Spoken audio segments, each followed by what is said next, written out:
I have a wonderful, beautiful, fabulous lady joining me today. Elizabeth Toller, aka Beth, is your quirky guide to a more creative life. And her calling in life was to service others. And we'll talk more about that. And what she's doing now is she's an intuitive life coach using her ability as psychic medium, tarot card reader, and Reiki healer. She's also a speaker on the power of the personal project that is a creative strategy to elevate your life, business, and art. And what she does is she teaches others how to raise your habit in life ritual so that you can guide through life and having more time for creativity.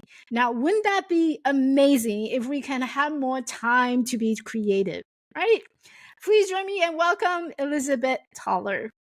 Elizabeth. Hi, so good to see you. So good to see you. I was just recently on your social, and previously you were a photographer. And I remember you posting recently about attending a photography convention. Yes, I am still a photographer. And yes. So how did you get into coaching, from a photographer to coaching? How did that happen?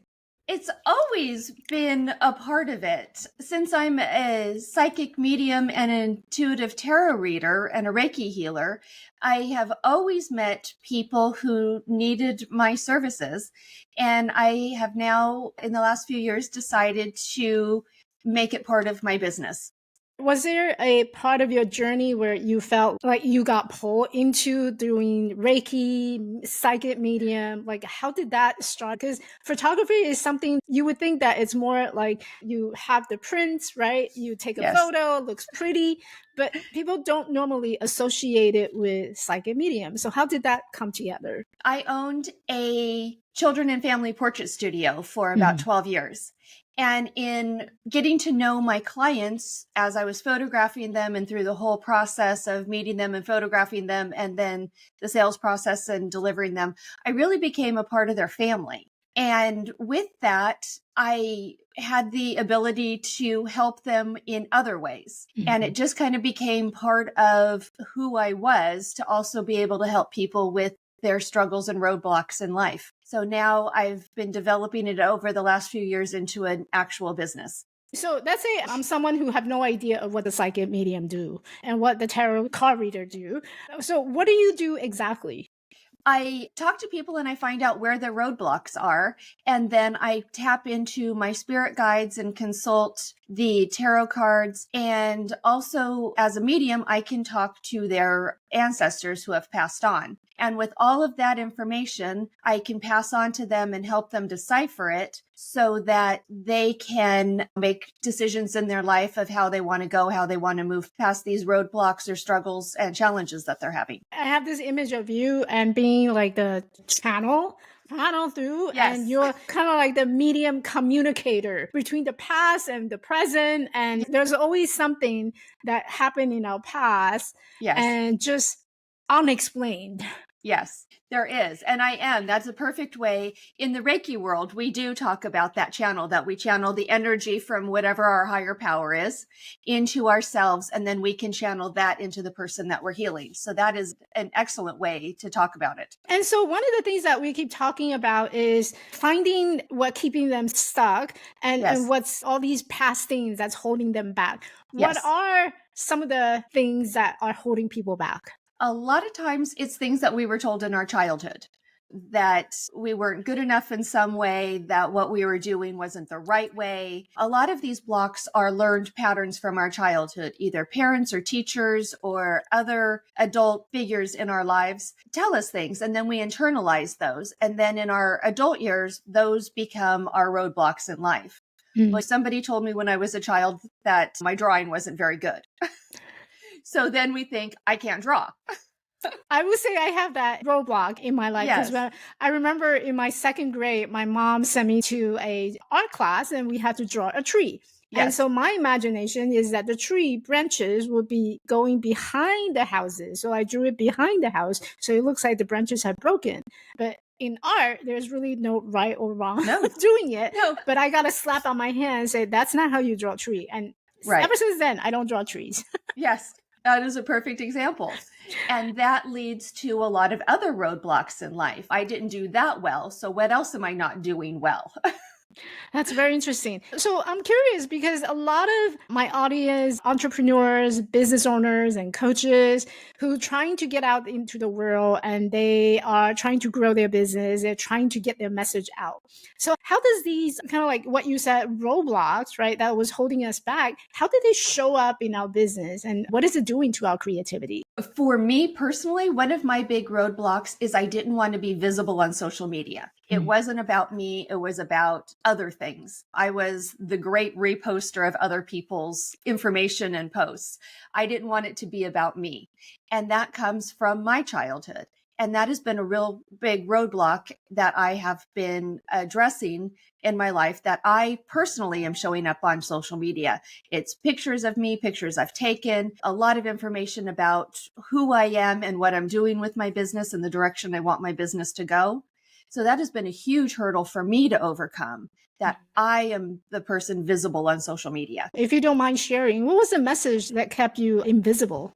The message was that I needed to be really perfect at everything that I did, that everything that I did in life had to be completely perfect. And unless it was perfect, I shouldn't do it. So that made me a very shy child because I knew I wasn't perfect. So I didn't really put myself out there. Yeah. And so looking at where you were and where you are now, I see you on social all the time. You're posting and you're here obviously in the podcast and also doing more speaking. I love that for you. And so what are some of the things that we can do on a daily basis that would kind of help us to become more creative, become this unstoppable person that you are today? It is all about baby steps. Because as humans, we want to stay safe. And that comes from being chased by wild animals and being in wars. That is kind of ingrained into our DNA, that we need to do everything we can to be safe. So by taking little baby steps, just posting one thing on social media that was very personal to me was a huge step, but it was a little thing. And it's like, oh, well, I posted this one little tiny thing and it was really well accepted. So let me post another little thing. And with each little step I took, I felt safer about posting on social media. And people can do that in everyday life. If it is about saying they're a photographer, posting one picture that they took and just say, hey, I'm venturing into the world of photography and here's an image that I took, and see what people say. And for the most part, it's going to be a really good response. People are going to say good things about it. They're going to like it. And just starting those little things where it's with just friends and family, that it's a safe space, saying this one little thing about me. It was really huge for me to admit to people that I was a psychic medium. So by telling friends that I knew who also had abilities that I was a psychic medium and getting that positive feedback from them was really positive. Then I could tell other people, and I could tell people I didn't know, and I could tell my family who I knew wouldn't be very receptive to it. It was just those little steps to overcome my saying that I'm a psychic medium. I love that, taking baby steps. I think a lot of us go into, oh, I want to be this person and I want to become that person. And therefore they're taking a big leap into something that really generates a lot of fear. And when I think about things that holding us back, a lot of time I think about the fear. Yes. That's holding us back. And so I'm curious because we talk about the creativity and a lot of the photographers, entrepreneurs, and even coaches, they're looking for creativity in their life because it allows us to create the content. It allows us to create videos, to create graphic, you name it, right? There's a lot of things that we do that require creativity. Yes. Yeah. So how do we elevate that creativity in our life?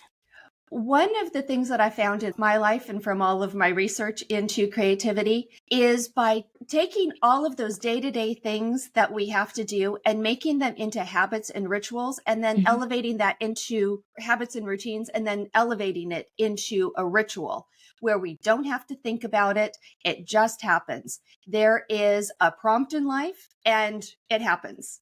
For me, every morning, my cat at 6:30 a.m. stands on my bladder, which is the prompt for me to get up and feed the cat and then start my morning ritual of getting ready for my day. My shower, my makeup, my coffee.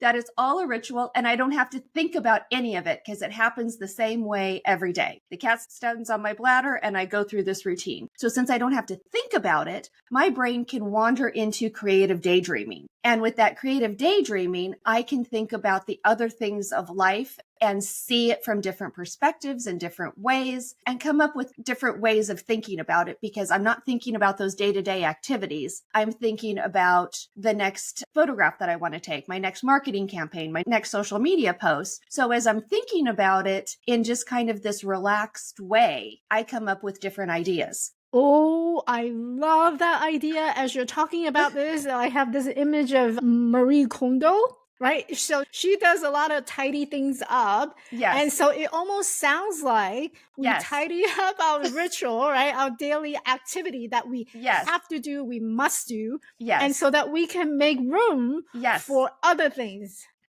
That is really good, that we are tidying up all the clutter of our mind.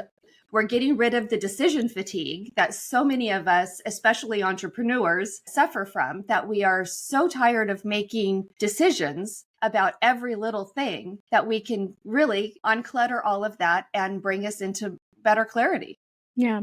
So now I'm going to tap into your genius. If for people who feeling overwhelmed and they always have a lot to do, which I know a lot of my audience, they always struggle with this one. Yes. They just have so much on their plate. Their mom, their multiple hats that they're wearing, right? Yes. So what are some of the exercise that you might be able to walk us through that would help them to tidy up their mind, their cluster?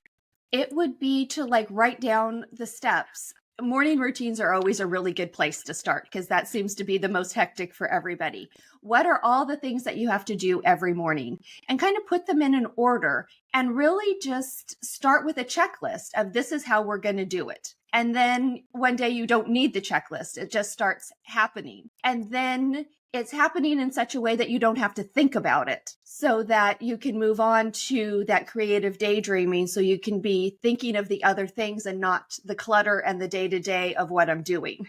So it's just a matter of writing things down, making a list of what are some of the things that you have to do, you must do, so that you don't have to think about it anymore. Yes. And so that your mind have more way of thinking about other things. Yes. I have a few clients that are moms. So they drop their kids off at soccer practice, or they need to pick them up from wherever. They're actually also arriving a little early. So they have 5 or 10 minutes in the car that they can just clear their mind and really think about other things before they have to go back into that mom mode and drive the kids someplace else or help them with their homework or whatever that they need to do. So it's also blocking out those times where you can just not think about anything. Time blocking. I love time blocking. Time blocking is great. And for me, I don't do a traditional meditation. I sit there and I let my mind think about everything that I'm worrying about. And then at some point, I get past all of those things. It's okay, I've thought about the to-do list. I've agonized over the to-do list. What do I really want to think about? And I just let my mind go. And it goes in really interesting and different directions. Yeah, I personally love time blocking. So a lot of time I will look at my calendar and I just block out the time that I need to do for work. Where I need improvement on is I need to time block my personal life. A lot of times I find myself not blocking out my personal time and I end up squeezing more work to do. I'm similar. I don't really time block the time to go to the grocery store and meal prep properly. And if I do, it's I don't want to do that. I want to do something else more fun. But really staying to those time blocks and really allowing yourself to get into that groove to creative daydream so that you can think beyond the ordinary. It's okay, I need to do a social media on this. And you've got your basic graphics, your basic images, you've got some basic copy, but really being able to block out the time to think beyond that, to think about a different way to say it, a more creative way to say it, something that's a little bit more on brand for you than just what AI generated for you. Right? We can all spot those nowadays because it all sounds like, oh, it's a golden key to unlock something. Yes. So what is the different way to say the golden key or, Right. yeah, the different words that are really more your voice, and really to get in touch with your internal intuition so that you can really make your voice heard. I took this social media class and they say, this is the way to say things. It's like, but that's not my voice. So really to be able to internalize that and listen to your internal voice of how you want to say it. I love that. So it brings up my next question would be, there's a lot of noises nowadays. I mean, we're busy. There's a lot of to-dos, limited time, and our time span is so small. But there's also a lot of noise that's outside and also within. Yes. What are some of the ways that you can share with us that may be able to help us to listen to that intuitive voice? And what does that sound like or look like? That intuitive voice sounds like the good voice in the back of your head. Not the one saying there's all this noise going on, there's all these things that we have to do. It's that voice that's saying we need to be more creative, and this is how we can be more creative. These things aren't important to listen to. The 24/7 news coverage isn't important. Turn off the TV and listen to your intuition. Set down the phone and listen to your intuition. And really start listening to that voice in the back of your head that is giving you those really great ideas of how to move your life forward, your business forward. When is the last time you find yourself in a creative space? And what did you create? Oh, I was in a creative space this morning when I was working on some homework for a class that I'm taking. I really took the time to sit and reflect on the questions and really get myself into that creative space and listen to my intuition of where I want to take that project. I would love to hear what you came up with and all these amazing things that you're creating. Yes. I think one of the things that stood out for me on your bio is the power of the personal project. Can you tell us a little more about that? Well, the personal project that you're looking for the power in is life. That how you can live a more powerful life and a more creative life. And the more power you find in your intuition and your creative daydreaming is what elevates the way that you live and how you get things done and the creative solutions. Even if it's a creative solution on how to get through the traffic and get to where you need to be on time. It is just really elevating how you think about things and how you live your life and not being stuck in that minutia of the day-to-day activities. Can you give us an example of like maybe the client you work with or maybe yourself in terms of that personal project where you started to like just really enjoying and living that creative life? I have one client that I'm working with now who has really taken that checklist of how she lives her every day, of all those little minutiae of living every day. She is moving past that part and really making it more of a ritual where she just moves through it. And she is finally getting to the place that she's identifying what isn't working in her life. And one of them is her job. So I have been doing some tarot card readings for her so that we can see where she should move for her career. Right now, she's an accountant and she should not be an accountant. It is not a passion for her. She's just in a place that she doesn't even want to get to a place where this is the job and then I can live rest of my life. She wants to find a job that she's more passionate about. So we've been having a lot of conversations. We've been doing tarot readings. We've been tapping into her ancestors to help really get her clarity on what the next step is. Does she need to go back to school to find a new career? Does she just need to start personal development so that she can move into a different career? So we've been doing a lot of those things so she can move forward to the next steps and really find her passion in life and what is going to make her happy. Because the happier she is in her own life, the happier she'll be in her marriage. And they want to have a family. So the happier and more nurturing parent she can be. Yeah, what I'm hearing is you're kind of this whole entire person. The way that I see how you're describing it is that the whole person is a project. Yes. Like the life itself is a Yes. project. And a lot of us get trapped into, oh, this is what I was told to do, what I Yes. should have done, I could have done. So we start following that pattern and that road that Yes. really doesn't lead to our passion, that doesn't really, right? Yes. Doesn't spark that joy. And so I Right. love how you help people having that clarity and knowing their Yes. next step. And I Yes. think it's really important to have some type of direction, especially when we find ourselves at a crossroad Yes. and not knowing which Right. way to go. Yes. And I love how listen to that intuition and being more creative actually allow you to come up with ideas, new Yes. innovations, and new vision of what's Yes. possible. Absolutely. Yeah, yeah. So tell us what you have in mind for the, I don't know, the rest of the year. What's your vision for 2025?